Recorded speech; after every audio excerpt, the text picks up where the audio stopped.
Meu pai dizia assim: se você atender mal um cliente, ele vai falar isso para 10. Se você atender bem 10 clientes, ele não vai falar isso para nenhum.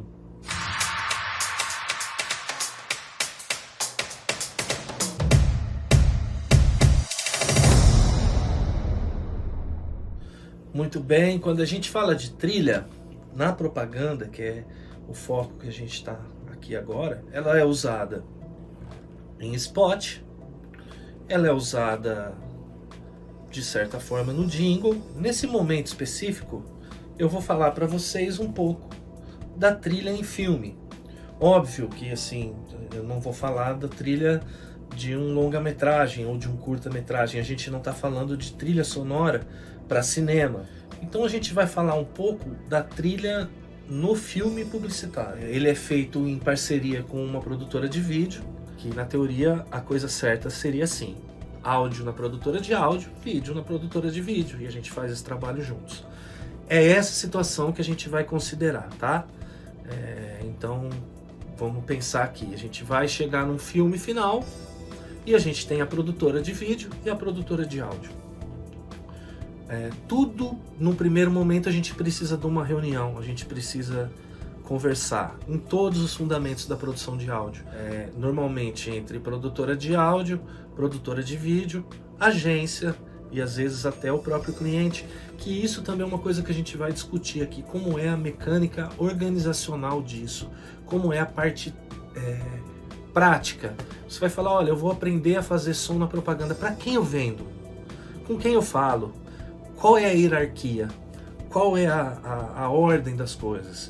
Então essa hierarquia a gente vai discutir, porque é uma coisa que também se confunde muito, principalmente quando você está fazendo o filme e você está fazendo o áudio.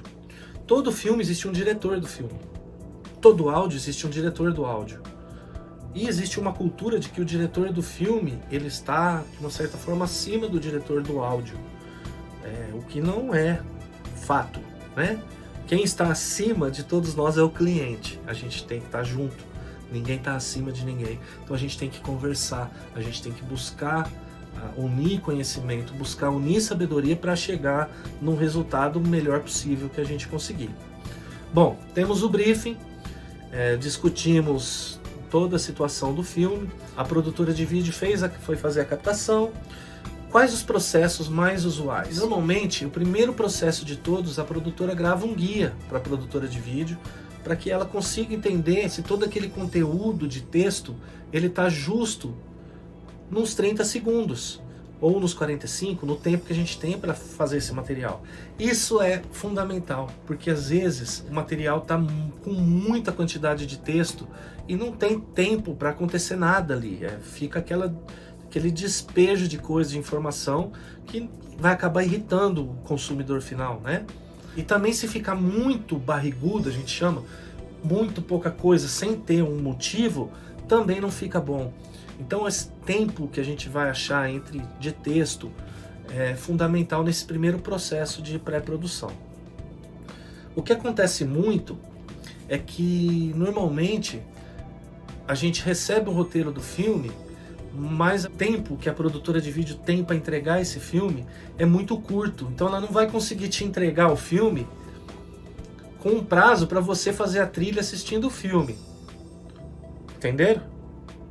Vou te explicar. Você não vai ver o filme para fazer a trilha do filme. Entendeu? Falou: não entendi.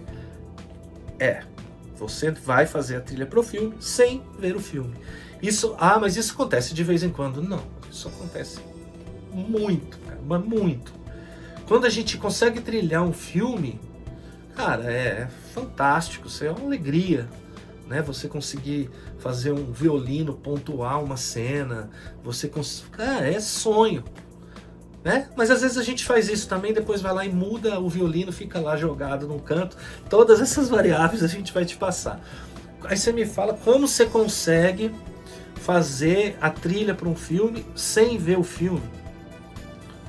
Eu não ia contar, isso é um segredo, mas eu tenho uma bola de cristal que eu olho ali dentro dela e eu vejo o filme inteirinho lá, assim.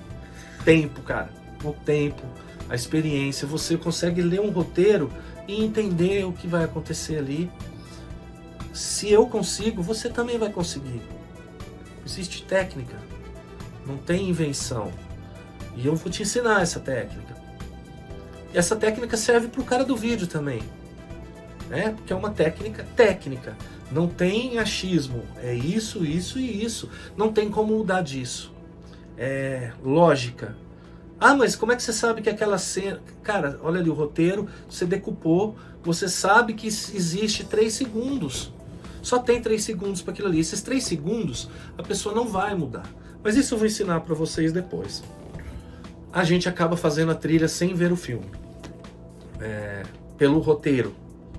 E aí, a gente normalmente manda para a produtora de vídeo, porque eles gostam muito, também tem esse detalhe, as produtoras de vídeo, eles gostam muito de editar com alguma coisa rolando, com alguma música, porque eles vão marcando as cenas com a música. Então é importante essa conversa. Posteriormente, a produtora de vídeo vai te mandar o filme, você vai ter aproximadamente umas 2 ou 3 horas para você fazer os ajustes que você precisar fazer até a produtora apresentar para o cliente. É assim que funciona. Então qual é a principal dica?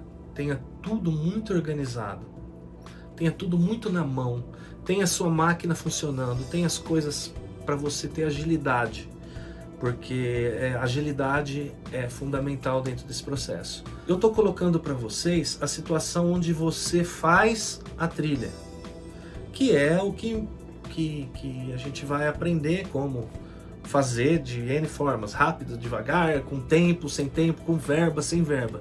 Mas também existe a possibilidade da utilização de uma trilha de banco, que a gente chama de trilha branca. Você vai num banco de trilhas e utiliza aquela trilha para o seu filme. Aí onde eu te ajudo? A te dar um direcionamento de que perfil de trilha você vai usar para cada perfil de trabalho. A gente volta naquela questão que eu falei no spot, da harmonização entre uma coisa e outra, né? Para que essa trilha, mesmo que seja branca, não seja simplesmente um fundinho que depois tem que ficar lá embaixo, porque ela não servia para aquilo ali, ela está atrapalhando. Outra coisa, você que quer trilhar, 3 coisas importantíssimas, tá? Edição, mixagem e masterização. Você tem que aprender a fazer isso. Não tem como fugir. E você, principalmente, que é produtor de vídeo, de filme, que gosta de fazer o áudio você mesmo ali, você precisa aprender que esses 3 fundamentos, eles são importantíssimos, principalmente agora que a gente está nessa era digital, que todos os veículos são digitais, inclusive a TV, você tem que aprender a finalizar adequadamente para cada veículo. Então é isso que a gente vai fazer no decorrer aqui desse método. Muito obrigado a todos, a gente vai se falando aí, até mais.